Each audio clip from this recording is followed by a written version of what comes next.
YouTube. That was Joachim Andersen's Opus 41 Etude number 4, the Allegro Animato.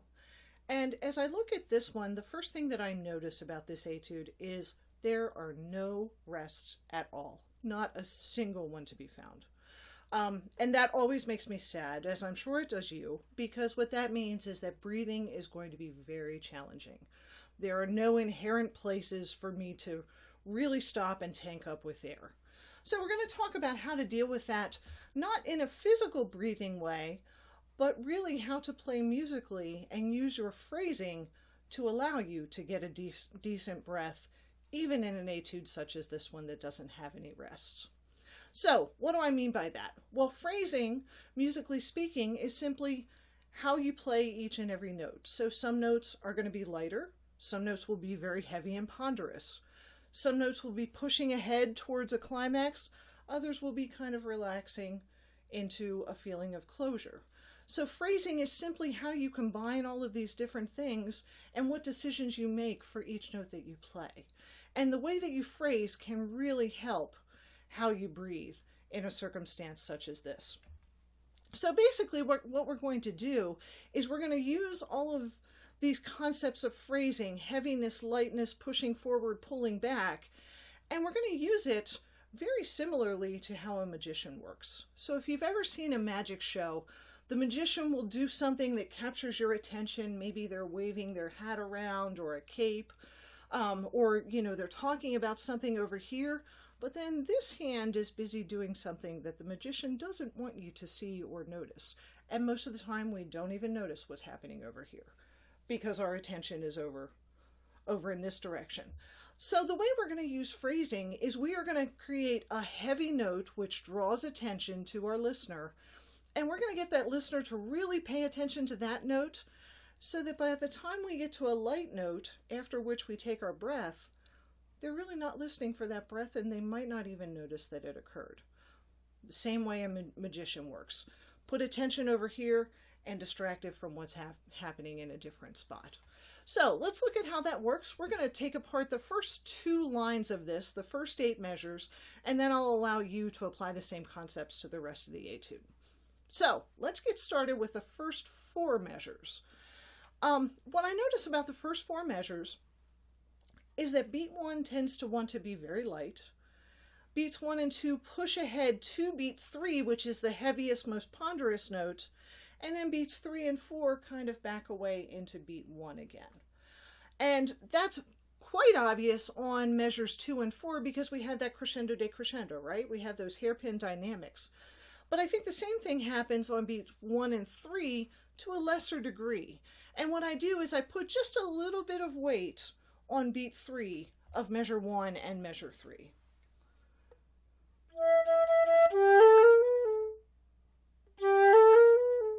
So you'll hear there's a lot of weight on that G and then very little weight on that A that I end up on. So I'm moving from a very heavy note, I want the listener to focus on that G, so that by the time I move to that A, they're not really paying so much attention to that. I can play that A nice and short, have time to take a breath, and move on.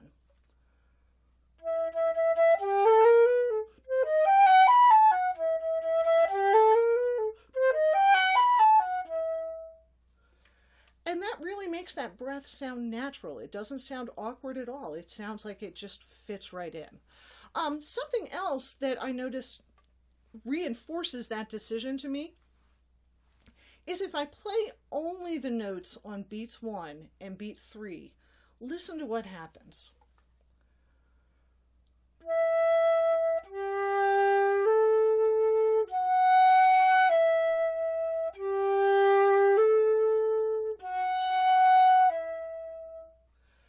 Notice what happened there. Beat 3 is always a step away from beat 1, right? And that means beat 3 leads toward beat 1 in some sort of a suspension sort of sound.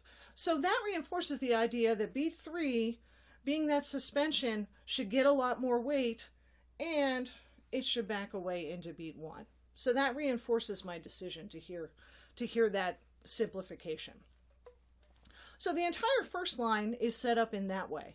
If we move to the second line, the phrasing is slightly different. for the first two measures. So measure 5 and measure 6, you'll notice we have this big crescendo through the entire measure. I think that entire measure is one idea. And then beat 6 is the same way. The entire measure is one idea. But then for the last two measures of that line, we're back to a light 1 and a heavier 3. So if I'm going to simplify that in the same way that I did measure 1, here's what that would sound like.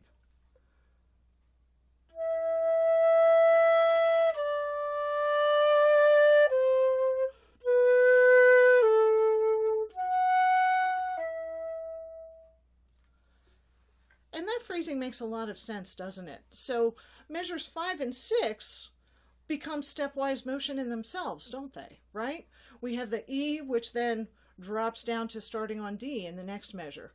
And then in measures 7 and 8, we continue that stepwise motion that we heard in the first line. So that kind of reinforces that phrasing idea to me. And the way I handle that breathing-wise is like this. For measures 5 and 6, I actually don't breathe there. That's one of the long phrases in these first two lines for me. So I take a breath after the A in measure 4, and I don't breathe again until after the C in measure 7.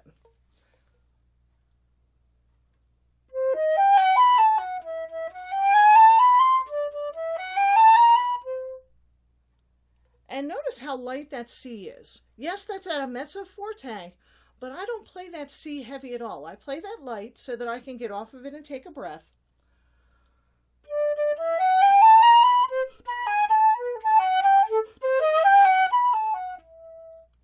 And then notice what I do. So I'm breathing after the C in measure 7.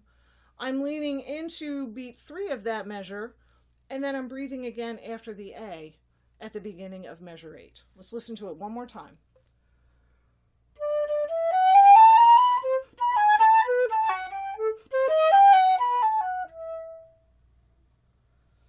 So that gives me enough places to breathe that I can physically make it.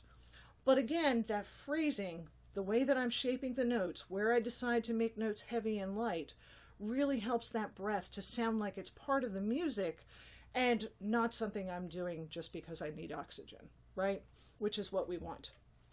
So the bottom line in terms of using phrasing to help your breathing is, first of all, you always want to breathe after a light note. Now, why is that? When I play a note lightly, I don't have to hear it very long in order for it to make sense to the listener. If I play a heavy note, that note has to have some time in order for it to make sense. Otherwise, it sounds really abrupt. So let me go back to the first measure. I'm going to start right from the beginning, and this time, instead of playing the A in measure 2 as a light note, I'm going to play it heavy. And I want you to listen to how awkward that breath sounds when I play that A heavy.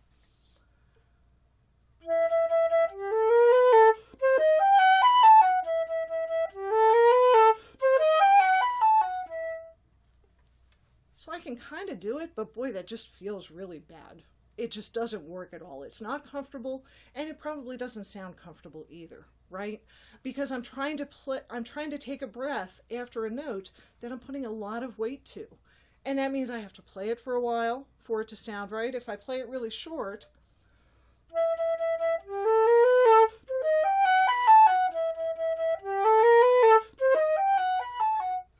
it just sounds really awkward and out of place, right? So breathing after a heavy note really doesn't work at all. You want to breathe after a light note, or if you have a longer note, that makes an easier breathing place as well. The other thing about this etude is we don't have any long notes, right? They're all eighth notes the whole way through. So in this etude, that's not an option. The bottom line, though, is that using your phrasing smartly can really help you make a breath sound as though it's a natural part of the line. And the breath really should be. Just like the breath is a part of a line when you speak. It doesn't intrude, it doesn't interrupt, but it becomes part of what you're trying to say. The same is true with music. And I hope that you find that that gets easier and easier after watching this video. If you like what you heard, I invite you to subscribe, and we'll see you next time.